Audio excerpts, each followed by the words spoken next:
Hello guys, പത്രമാറ്റിൻ്റെ പുതിയ episode റിവ്യൂയിലേക്ക് സ്വാഗതം. നവ്യയുടെ വീട്ടിലെ ഫംഗ്ഷന് പോകാനായിട്ട് ഒരുങ്ങിക്കൊണ്ടിരിക്കുകയാണ് നന്ദു. അപ്പോൾ നന്ദു സന്തോഷത്തോടെയൊക്കെയാണ് ഒരുങ്ങുന്നത്. ആ സമയത്ത് അനിയുടെ വോയിസ് മെസ്സേജ് വരുന്നുണ്ട്, നന്ദു അവിടുന്ന് ഇറങ്ങിയോ എന്നൊക്കെ ചോദിച്ച്. അപ്പം നന്ദു തിരിച്ച് മറുപടി അയക്കുന്നുണ്ട്, ഇല്ല, ഇറങ്ങാൻ തുടങ്ങുന്നതേ ഉള്ളെന്ന്. നന്ദുവിന് പക്ഷേ ഭയങ്കര സന്തോഷമൊക്കെ തോന്നുന്നുണ്ട്. അനാമികയ്ക്കാണ് പക്ഷേ ഭയങ്കര ടെൻഷനാണ്, നന്ദു എങ്ങാനും ഫംഗ്ഷന് വരുമോ എന്നുള്ളത്. എന്നിട്ട് അനാമിക രേവതിയെ വിളിക്കുന്നുണ്ട്. ഇപ്പോൾ രേവതി പറയും, ഞങ്ങൾ വരുന്നില്ല മോളെ, ഞങ്ങൾ വന്നു കഴിഞ്ഞാൽ പിന്നെ ആകെ പ്രശ്നമാകും, അത് കാരണം വരുന്നില്ല, പിന്നെ ആ നന്ദു വരത്തില്ലായിരിക്കും അല്ലേ എന്നൊക്കെ പറയും. അപ്പോൾ അനാമിക പറയുന്നുണ്ട്, അവൾ നാണം ഉണ്ടെങ്കിൽ വരത്തില്ല, ഞാൻ അവളെ വിളിച്ച് പറഞ്ഞിട്ടുണ്ട് ഈ ഫംഗ്ഷന് വന്നു പോയേക്കരുതെന്ന്. അതുകൊണ്ട് അവൾ ചിലപ്പം വരത്തില്ലായിരിക്കും, പിന്നെ അവളുടെ അമ്മയും അച്ഛനും അവളെ കൊണ്ടുവരത്തില്ലെന്നാണ് വിചാരിക്കുന്നതെന്നും പറയുന്നുണ്ട്. ഒന്നും പറയാൻ പറ്റത്തില്ല മോളെ, ചിലപ്പോൾ അവളുടെ 2 ചേച്ചിമാരെ കെട്ടിച്ച വീടല്ലേ അത്, പിന്നെ അവളുടെ ചേച്ചിയുടെ 5-ാം മാസത്തെ ചടങ്ങുമാണ് നടക്കുന്നത്, അതുകൊണ്ട് അവൾ വരാൻ സാധ്യതയുണ്ട്. എന്നാലും മോള് അവളുമായിട്ട് കൂടുതൽ പ്രശ്നത്തിനൊന്നും പോകണ്ട എന്ന് പറയും. അപ്പോൾ വേണു അങ്ങോട്ട് വരുന്നുണ്ട്.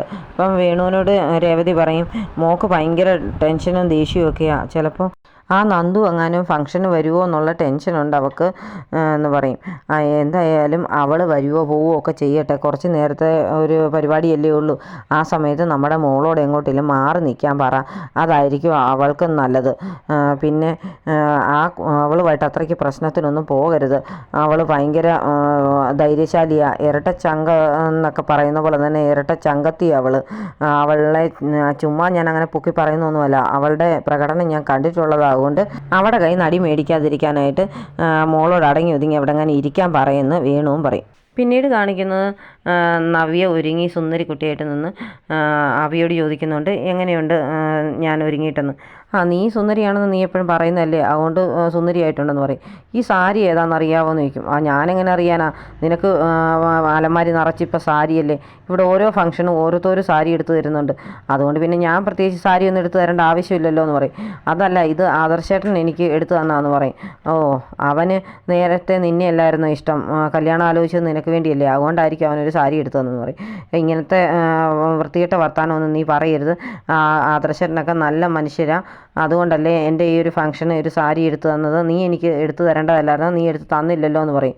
ഞാൻ എടുത്തു തരാനാണ്, നിനക്ക് ഇതുപോലെ ഓരോരോ ആവശ്യങ്ങൾ വരുമ്പോൾ ഞാൻ ഇവിടുന്ന് എടുത്തു തരും, ഞാൻ അവിടുത്തെ വെറും ഒരു സ്റ്റാഫ് മാത്രമാണെന്ന് പറയും. ആദർശേട്ടൻ നല്ല കഴിവുള്ളവനാണ്, അതുകൊണ്ടല്ലേ ഈ വീടിൻ്റെ താക്കോലും കമ്പനിയുടെ താക്കോലും മുത്തശ്ശൻ ആദർശേട്ടനെ നയനെയൊക്കെ ഏൽപ്പിക്കുന്നത്, അത് നിൻ്റെ അമ്മയൊക്കെ ഏൽപ്പിച്ചിരുന്നത് നിങ്ങൾ ഈ കുടുംബം കൊള്ളം തോണ്ടിയേനും, അതുകൊണ്ടാണ് മനഃപൂർവ്വം നിങ്ങൾക്കിതൊന്നും തരാഞ്ഞത്. പിന്നെ എനിക്ക് വരെ 3 ബ്രാഞ്ചിൻ്റെ ചുമതല തന്നിട്ടുണ്ട്, നിനക്ക് എന്തെങ്കിലും തന്നിട്ടുണ്ടോ, നിനക്കതൊന്നും നോക്കി നടത്താനുള്ള കഴിവൊന്നും ഇല്ലെന്ന് അവർക്കെല്ലാം അറിയാം, അതുകൊണ്ടാണെന്ന് പറയും. ഇങ്ങനെ വിഷമിച്ച് നീ എന്നെ സഹിച്ച് നിൽക്കേണ്ട ആവശ്യമൊന്നുമില്ലല്ലോ, നിനക്ക് പോകത്തില്ലേ എന്ന് അഭി ചോദിക്കും. ഞാൻ അങ്ങനെ പോകാനായിട്ട് ഉദ്ദേശിക്കുന്നില്ല, എന്തൊക്കെയാണെന്ന് പറഞ്ഞാൽ എന്നെ സ്നേഹിക്കുന്ന കുറച്ച് പേരൊക്കെ ഈ വീട്ടിലുണ്ട്, അതുകൊണ്ട് അവരെന്നെ നോക്കിക്കോളൂ എന്ന് എനിക്ക് നന്ന ഉറപ്പുണ്ട്. അനാമികയാണെങ്കിൽ പോലും അവർ അഡ്ജസ്റ്റ് ചെയ്താണ് ജീവിക്കുന്നത്, നമ്മളും അതുപോലെ അഡ്ജസ്റ്റ് ചെയ്തങ്ങ് ജീവിച്ചാൽ മതിയെന്ന് അഭി പറയും. മറ്റുള്ളവരെ അറിയിക്കേണ്ട ആവശ്യമൊന്നുമില്ല എന്ന് പറയും. അതല്ലേലും എൻ്റെ ഗതികേട് കാരണമാണ് ഞാൻ നിൻ്റെ കൂടെ ഇറങ്ങി വന്നതെന്ന് നവ്യ പറയുന്നുണ്ട്. പിന്നെ നവ്യ പറയും, ഈ കുടുംബത്തിലെ അല്ല നീയും നിൻ്റെ അമ്മയൊക്കെ, എന്നിട്ട് നിനക്ക് ഈ വക ഭാഗ്യമെല്ലാം തന്നത് ആനന്ദമൂർത്തി സാറിൻ്റെ വലിയ മനസ്സാണ്, അന്നേരം അതൊക്കെ യൂസ് ചെയ്ത് നല്ല രീതിയിൽ ജീവിക്കാനുള്ളതിന് നിങ്ങൾ 2 പേരും ആ പാവങ്ങളെ എങ്ങനെ മണ്ണിട്ട് മൂടാമെന്നാണ് വിചാരിക്കുന്നത് എന്നൊക്കെ പറഞ്ഞ് ദേഷ്യപ്പെട്ടങ്ങ് ഇറങ്ങിപ്പോവും. അപ്പോൾ നിന്നെ എങ്ങനെ മണ്ണിട്ട് മൂടാമെന്ന് ഞാൻ വിചാരിക്കുന്നത് എന്ന് ദേവയാനി ആദർശം നയനെ എടുത്തു കൊടുത്ത് സാരി ഉടുത്ത് കണ്ണാടിയുടെ മുമ്പിൽ സന്തോഷത്തോടെയൊക്കെ നോക്കുന്നുണ്ട്. അപ്പോഴാണ് ജയൻ അങ്ങോട്ട് വരുന്നത്.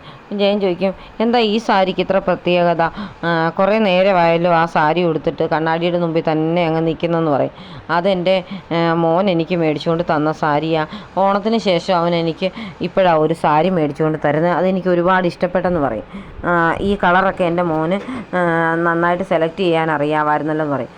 എനിക്ക് തോന്നുന്നു ചിലപ്പോൾ നമ്മുടെ മരുമോളൂടെ സെലക്ട് ചെയ്ത് കാണുമായിരിക്കുമെന്ന് ജയൻ പറയും. അവൾ സെലക്ട് ചെയ്തൊന്നും കാണുകയില്ല, എൻ്റെ മോൻ എൻ്റെ ടേസ്റ്റൊക്കെ അറിയാം, എനിക്ക് ചേരുന്ന കളർ ഏതാണെന്നൊക്കെ അവനറിയാം, അത് കാരണമാണ് ഇത്ര നല്ലൊരു സാരി അവൻ എടുത്തു കൊണ്ട് തന്നത്. എന്തായാലും അവനെടുത്ത സാരി എനിക്ക് ഇഷ്ടപ്പെട്ടത് കാരണം ഇനി ഇടയ്ക്കൊക്കെ അവൻ എനിക്കിതുപോലെ സാരി എടുത്തു തരണമെന്ന് പറയണമെന്ന് ദേവയാനി പറയും. എന്തായാലും നമ്മുടെ മോൻ്റെ മുഖത്തെ സന്തോഷം കണ്ടില്ലേ, അവൻ ഒരുപാട് ഹാപ്പിയായി ഇപ്പം എന്ന് പറയും. അന്നേരം ദേവയാനി പറയുന്നുണ്ട്, അതെനിക്ക് മനസ്സിലായി, അവളെ തിരിച്ചു വിളിച്ചുകൊണ്ട് വന്നപ്പോൾ തന്നെ അവൻ ഒരുപാട് ഹാപ്പിയായി, അതുകൊണ്ടല്ലേ എനിക്ക് ഇഷ്ടമില്ലാഞ്ഞിട്ട് പോലും ഞാൻ അവളെ വിളിച്ചുകൊണ്ട് വന്നെന്ന് പറയും. നീ എന്തിനാ നമ്മുടെ നയനമോളെ ഇങ്ങനെ അകറ്റി നിർത്തുന്നത്? അവന് അവളെ ഭയങ്കര ഇഷ്ടമാണ്, അത് കാരണം നമുക്കും അവളെ അങ്ങ് സ്നേഹിച്ച് മുന്നോട്ട് പോയാൽ പോരെ എന്നൊക്കെ ചോദിക്കും. എന്തായാലും എന്നെക്കൊണ്ട് അതൊന്നും പറ്റത്തില്ല, നിങ്ങളൊക്കെ അങ്ങ് സ്നേഹിച്ചാൽ മതി എന്ന് ദേവയാനി ചുമ്മാ അങ്ങ് പറയുന്നുണ്ട്. ഇവിടെ ആണെങ്കിൽ ഇപ്പം അനാമിക മോള് വളരെ സങ്കടത്തിലാണ്. നന്ദു അവരുടെ ഫംഗ്ഷന് വരുമോ എന്നോർത്തിട്ട്. പക്ഷേ ഞാനൊന്നും മറുപടി പറയാൻ പോയില്ല. അവളുടെ അനിയത്തിമാർ വരുവോ പോവോ എന്ത് വേണമെന്ന് ചെയ്തോട്ടെ, നന്ദു വരണ്ട എന്നൊന്നും ഞാൻ പറയാൻ പോയില്ലെന്ന് ദേവയാനി പറയും. താനൊന്നും പറയാൻ പോകണ്ട, അല്ലേ തന്നെ നന്ദു ഈ പ്രോഗ്രാമിന് വരാതിരിക്കേണ്ട ആവശ്യം എന്നാ? നവ്യയുടെ അനിയത്തിയല്ലേ നന്ദു, അപ്പോൾ ഈ ഫംഗ്ഷന് പങ്കെടുക്കാൻ ഏറ്റവും യോഗ്യത ആ കുട്ടിക്ക് തന്നെയല്ലേ, ആ കുട്ടി വരട്ടെ. പിന്നെ നയനയുടെയും അനിയത്തിയാണ് നന്ദു, ഇവർ രണ്ടുപേരും ഈ വീട്ടിലുള്ളപ്പോൾ നന്ദുവിനെ എപ്പം വേണേലും ഈ വീട്ടിൽ വരികയോ പോവുകയോ വല്ലോ ഒക്കെ ചെയ്യാമല്ലോ. പിന്നെ അനാമിയെ അത്ര നീ പൊക്കിയൊന്നും പറയണ്ട, അവളൊരു ഫ്രോഡാണെന്ന് എനിക്ക് തോന്നുന്നുണ്ട്. അവളുടെ അച്ഛനും അമ്മയും വളർത്തി ശരിക്കും വഷളാക്കിയാണ് അവളെ ഇങ്ങോട്ട് വിട്ടിരിക്കുന്നത്. നന്ദുവിനെ തട്ടിക്കൊണ്ടുപോയി കൊല്ലാൻ നോക്കിയത് അവളും അവിടെ അച്ഛൻ പറഞ്ഞു വിട്ട ഗുണ്ടകളുമാണെന്ന് എല്ലാവർക്കും മനസ്സിലായിട്ടുണ്ട്. എന്നിട്ടും ആരും ഒന്നും മിണ്ടാതിരിക്കുന്നത് പല പ്രശ്നങ്ങളും ഒഴിവാകട്ടെ എന്ന് വിചാരിച്ചാന്ന് പറയും. പിന്നെ അനിയുടെ ജീവിതം കളയണ്ടല്ലോ എന്ന് നമ്മളങ്ങ് വിചാരിക്കുന്നു.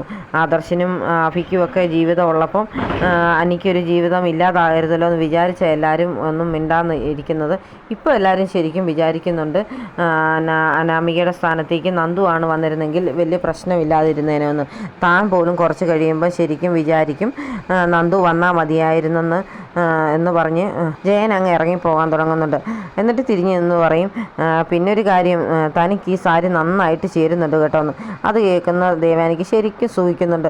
വീണ്ടും കണ്ണാടിയുടെ മുമ്പിൽ പോയി ഭംഗി നോക്കുന്നുണ്ട് ദേവയാനി. ജയൻ താഴേക്ക് ഇറങ്ങി ചെല്ലുമ്പോഴത്തേന് അജയൻ പത്രം വായിച്ച് ഹാളിലിരിപ്പുണ്ട്. അപ്പം ജയൻ അജയനോട് പറയും, മരുമോൾ മേടിച്ചു കൊടുത്ത സാരി ഉടുത്ത് ദേവയാനി അവിടെ ഭംഗി നോക്കുന്നുണ്ട്. എന്തായാലും മരുമോൾ മേടിച്ചു കൊടുത്തതെന്ന് അറിഞ്ഞിട്ടില്ല, അതുകൊണ്ടായിരിക്കും ഇങ്ങനെയെന്ന് അജയനും പറയും.